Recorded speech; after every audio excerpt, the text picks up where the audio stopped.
गंगणपते नमो नमः। श्रीमद् वाल्मीकि रामायण युद्धकांड 30वां सर्ग। रावण के भेजे हुए गुप्तचर और शार्दुल को उससे वानर सेना का समाचार बताना और मुख्य मुख्य वीरों का परिचय देना।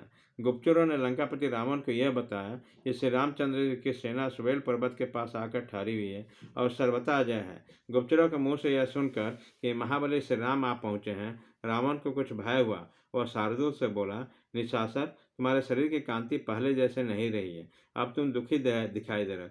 कहीं तुम कुपित हुए शत्रुओं के बस में तो नहीं पड़ गए थे? उसके इस प्रकार पूछने पर भय से घड़ा हुए शार्दुल ने राक्षस पुरोहित रावण से मंद स्वर में कहा, राजन, उन श्रेष्ठ बानरों का गतिविधि का पराक्रम गुप्तचरों द्वारा नहीं लगाया जा सकता है। वो बड़े पराक्रमी बलवान तथा श्री रामचंद्र जी के द्वारा सुरक्षित हैं।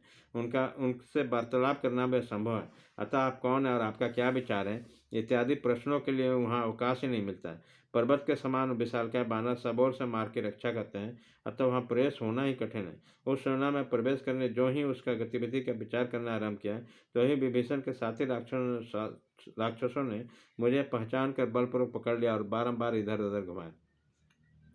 उस सेना के बीच में अमर से भरे हुए बानरों ने घुटने, मुख के दांतों और थप्पड़ों से मुझे बहुत मारा और सारी सेना से मेरे अपराध का घोषणा करते हुए सब लोग मुझे घुमाया। सर्वत्र घुमाकर मुझे श्री राम के दरबार में ले गया। उसी समय मेरे शरीर में खून निकल रहा था और अंग अंग में दीनता छा रही थी। मैं व्याकुल हो गया, मेरी इंद्रियां विचलित हो रही थी। बानर पीट रहे थे और मैं हाथ जोड़कर रक्षा के लिए याचना कर रहा था। इसी दशा में श्री राम ने अकस्मात मत मारो कहकर मेरी रक्षा की। श्री राम पर्वतीय शिलाखंडों द्वारा समुद्र को पाट कर लंका के दरवाजे पर आ धमके हैं। उनके हाथ में धनुष लिए खड़े हैं। वे महातेजस्वी श्री रघुनाथ जी गरुड़ व्यूह का आश्रय लेकर बानरों के बीच में विराजमान है और मुझे विदा करके वह लंका पर चढ़े आ रहा है। जब तक वो लंका के परकोटे पर पहुंचे, उसके पहले आप शीघ्रतापूर्वक दोनों में से एक काम अवश्य कर डालिए। या तो सीता को लौटा दीजिए या युद्ध स्थल में खड़े होकर उनका सामना कीजिए। उनकी बात सुनकर उसके मन ही मन विचार करने के पश्चात राक्षस रावण और शार्दुल ने महत्वपूर्ण बात कही, यदि देवता गंधर्व व दानव मुझसे युद्ध करें और संपूर्ण लोग मुझे भय देने लगे, तो भी मैं सीता को नहीं लौटाऊंगा। ऐसा कहकर महातेजस्वी रावण फिर बोला, तुम तो बानर सेना में विचरण कर सकते हो। उसमें कौन कौन सा बानर अधिक शूरवीर है? सौम्य जो दुर्जन वीर हैं वे कैसे हैं, उनका प्रभाव कैसा है तथा किसके पुत्र और पौत्र हैं? राक्षस, ये सभी ठीक ठीक बातें बताओ। उन बानरों का बलाबल जानकर तदनुसार कर्तव्य का निश्चय करूंगा। युद्ध की इच्छा रखने वाले पुरुष को अपने शत्रु पक्ष की सेना की गणना, उसके विषय की आवश्यक जानकारी अवश्य करनी चाहिए। रावण की इस प्रकार पूछने पर श्रेष्ठ गुप्तचर शार्दुल ने उसके समीप योग कहना आरंभ किया, राक्षस उस वानर सेना में जाम्बवान नाम से प्रसिद्ध एक वीर है तथा युद्ध में प्रयास करना बहुत कठिन है। वह ऋक्षराजा तथा गद का पुत्र है। गदराजा का एक दूसरा पुत्र है जिसका नाम धूम्र है। वो इंद्र के गुरु बृहस्पति का पुत्र केसरी है, जिनके पुत्र अकेले ही वहां आकर बहुत से राक्षसों का संहार कर डाला था। धर्मात्मा पराक्रमी सुषण धर्म का पुत्र राजन। दधिमुख नामक सौम्य बानर चंद्रमा का बेटा है। सुमुख दुर्मुख और वेगदर्शी नामक बानर ये मृत्यु के पुत्र है। निश्चय सौम्य ब्रह्मा ने मृत्यु को इन बानरों के रूप में सृष्टि की है। सवंग सेनापति नील अग्नि का पुत्र है।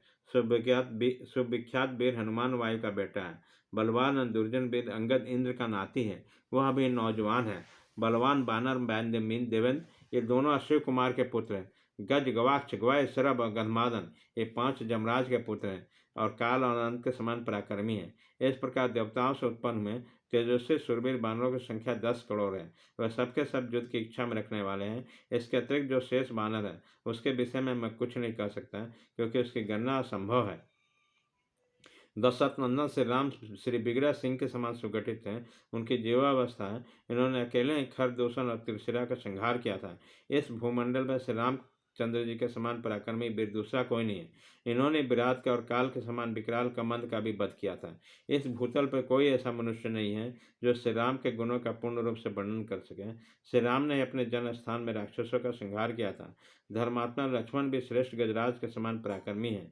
इन्हीं के बाणों का निशाना बन जाने पर देवराज इंद्र भी जीवित नहीं रह सकते। इंद्र के सिवा सेना में श्वेत और ज्योतिर्मुख ये 2 बानर भगवान सूर्य के औरस पुत्र हैं। हेमकुट नामक बानर वरुण का पुत्र बताया गया है। बानर शिरोमणि बीरबल नील विश्वकर्मा के पुत्र हैं। वेगशाली और पराक्रमी दुर्धर वसु देवता का पुत्र हैं। इस आपके भाई राक्षस शिरोमणि विभीषण भी लंकापुरी का राज्य लेकर श्री रघुनाथ जी के हित साधन में तत्पर रहते हैं। इस प्रकार मैंने सुवल पर्वत पर ठहरे हुए बानर सेना का पूर्ण वर्णन कर दिया। अब जो शेष कार्य है वो आपके हाथ में।